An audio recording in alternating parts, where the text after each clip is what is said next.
kasih untuk yang nonton beberapa video saya dengan hari ini sampai 3 digitnya, walaupun kita masih jauh, mungkin masih jauh dari harapan, tapi saya mengucapkan banyak terima kasih sih. Jadi teman-teman, hari ini saya tidak membahas film, lagi sedikit ada kendala keuangan, dan juga saya mungkinnya kalau mau nonton film baru satu sih yang mau saya tonton, soalnya Noktanya Merah Perkawinan masih belum dapet infonya, kayaknya hari ini deh, tapi perlu ngumpulin duit lagi. Terus juga mau bereventasi seperti biasa sih ya, Saweria, jika mau subscribe juga bisa, jika menyukai dan atau memberikan komentar silakan berkomentar. Oh, hari ini saya kembali ke salah satu kegiatan di forum ini, di channel ini, buku lama. Sebenarnya ini buku mungkin bagi kalau dari naskahnya lebih tua daripada saya. Buku ini bahkan lebih tua dari Republik Indonesia.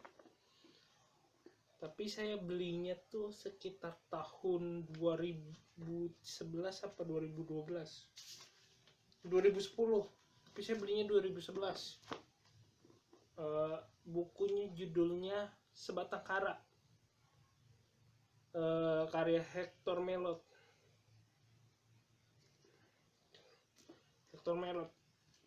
Bahkan ada capnya. Ini buku yang sudah cukup lama di rak buku saya, hampir sekitar 2011, sekarang 2022, udah hampir 11 tahun. Kenapa saya suka membaca buku-buku sastra lama? Ya karena saya suka sama beberapa judul sastra lama, baik itu sastra Indonesia main sastra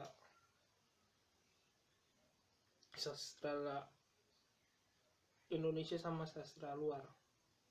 Nah, kenapa saya suka?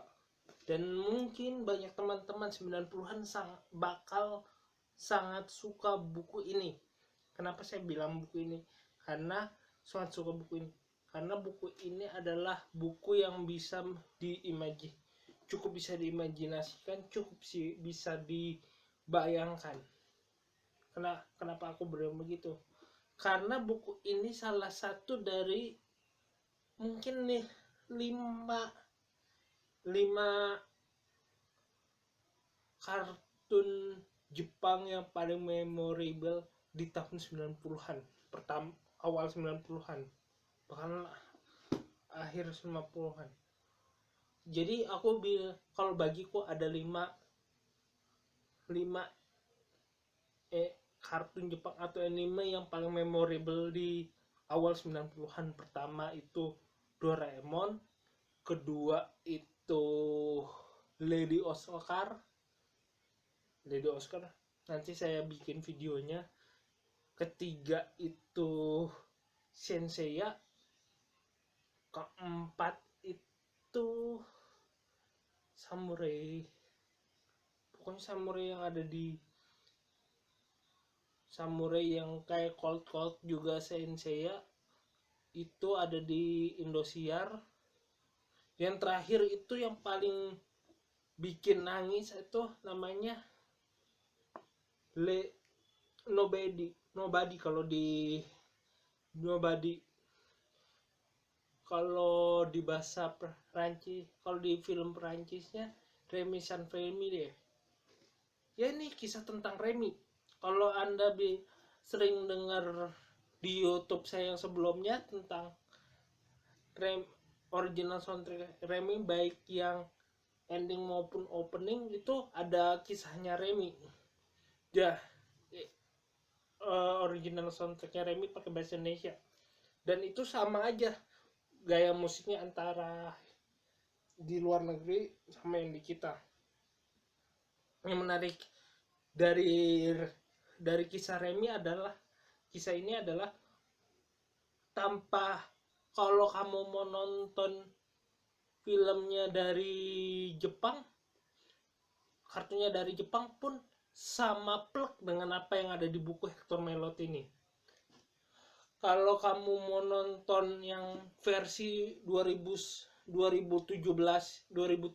apa 2018-nya juga hampir sama, walaupun kamu bakal bisa bakal kalau udah nontonnya lebih lama Remy itu, kamu akan banyak mengkritik harusnya begini.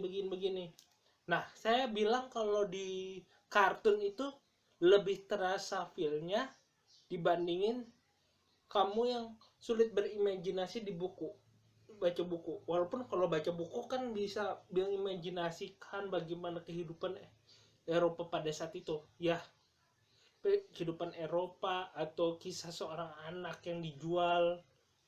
Ya, buku ini nggak beda jauh sih sama kisahnya sedikit kisahnya Oliver Twist, atau kisahnya beberapa kisah tentang anak-anak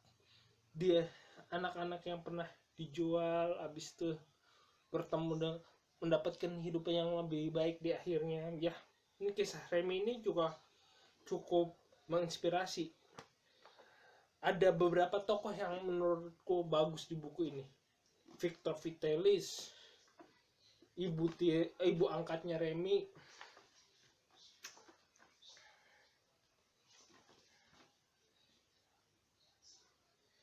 Mrs. Meligan, Matia,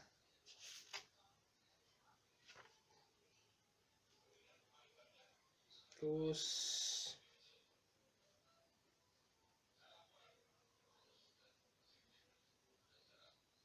Jerome,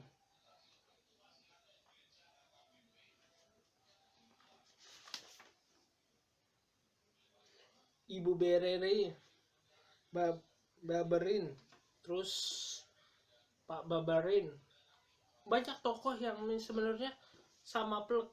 Jadi yang jadi sedikit permasalahan adalah bagaimana di Jepang itu pada zaman 70-80-an itu gambarnya sangat Eropa, cukup ada yang mengambil kisah imajinasi, ada yang ngambil kisah-kisah Eropa, dan gaya gambarnya cukup Eropa sentris. Kita tidak menutup kemungkinan waktu kita garis benang merah bagaimana Battle Fever G Kamen yang menjadi salah satu perubah dan pendobrak Super Sentai itu bekerja sama dengan Marvel. Penonton toko fan Indonesia harus nonton video ini, bahwa ada beberapa judul kartun yang juga mengambil konsep cerita dari Eropa. Bisa dari bukunya, bisa dari bukunya terus divisualisasikan ke kartun. Ada juga yang dia mengutip sedikit dari Eropa. Salah satunya yang ini, Nobody Boy, yang dibikin dalam sebuah kartun. Ada juga, dan ini juga aku baru pas kuliah baru tahu kalau ada tipe cowok dan tipe cewek. Tetapi kalau waktu aku baca beberapa sumber dan beberapa sumber, Hector Melot seorang penulis yang penulis ini itu cuma menulis kisah Remy. Aku nggak tahu ya gaya apa bentuk feminimnya dari Remy itu benar-benar ditulis Hector Melot. Itu bagiku sebuah pertanyaan yang besar. Dan salah satu yang ikut berkontribusi di buku ini adalah Abdul Mois, yang videonya aku konfirmasikan di Tom Sawyer. Jadi kalau kita baca buku ini banyak nilai-nilai baik. Salah satunya adalah nilai-nilai pantang menyerah. Remy selalu mengambil sedikit sisi positif dari sebuah kemalangan yang mereka dapat. Terus bagaimana sedikit berdiplomasi, bagaimana berjuang mencari mendapatkan mimpi, yakin pada suatu kebenaran. Cukup bagus sih. Dua tokoh, saya tidak menyukai Remy, tapi dua tokoh yang paling menginspirasi saya, Carlo Bardini alias Victor Vitalis yang jadi kakek-kakek yang membeli Remy dari bapak angkatnya, dan Mattia. Menurutku Mattia tuh bagiku dia orang sangat cerdas, dia sangat memberi Remy ruang bersolusi, menemukan solusi-solusi terhadap permasalahannya. Ya cukup bagus. Nah, si Carlo Bardini itu menurutku seorang gambaran, bukan seorang tuan tetapi seorang ayah yang hangat. Banyak momen-momen yang bisa kita bandingkan bagaimana gambaran di buku. Mungkin kalian tidak terlalu bisa berimajinasi di sana, kalian tinggal nonton kartunnya, kalian bisa berimajinasi walaupun kakek itu tua tetap hangat memeluk. Kalau Remy kedinginan dipeluk, dia juga bisa tegas, dia tahu musik. Ya menurutku cukup sebagai gambaran seorang bapak di sebuah tempat dan kondisi yang tepat. Jadi menurutku buku ini adalah buku yang cukup layak untuk kalian cari di toko. Kalau di Gramedia mungkin nggak terlalu ada, soalnya udah buku lama. Saya dulunya belinya di Gramedia, bukan di Toga Mas Yogyakarta waktu saya kuliah. Saya kalau di Gramedia mungkin nggak ada, soalnya di Gramedia Cilegon pun nggak ada, soalnya beberapa buku lama juga walaupun terbitan Gramedia juga cukup sulit dicari. Jadi cukup sedikit dari review dari buku ini. Jika kalau mau beli, cari di Tokopedia, cari di toko e-kamar. Jika mau mencarinya sedikit lebih berfisik, itu tinggal cari di toko buku lama, pasti ada. Bahkan mungkin kalian bisa mendapat buku terbitan yang diterjemahkan langsung oleh Abdul Muiz. Sekian dari saya. Jika kalian suka, tinggal subscribe, like, atau komen. Jika ada yang kurang, jika ada yang mau berinvestasi, tinggal subscribe tinggal klik Saweria di deskripsi. Terima kasih.